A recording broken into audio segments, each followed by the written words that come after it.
আসসালামু আলাইকুম সবাইকে। আশা করি আপনারা সবাই ভালো আছেন।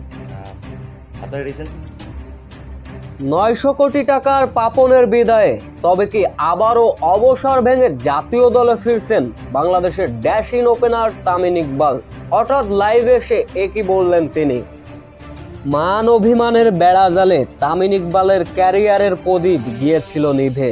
অবশেষে সেই আশার প্রদীপ দেখছেন এই তামিম ইকবাল।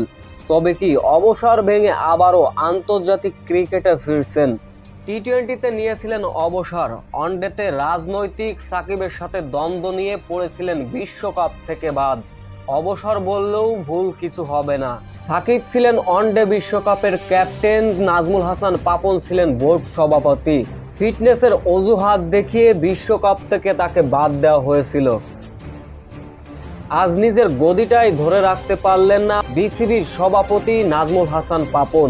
সাকিব আল হাসানও খেলবেন কিনা আর দেশের হয়ে ক্রিকেট তা নিয়েও আছে সংশয়। তবে এখন সোশ্যাল মিডিয়ায় গুঞ্জন অবসর ভেঙে জাতীয় দলে ফিরবেন তামিম ইকবাল খান।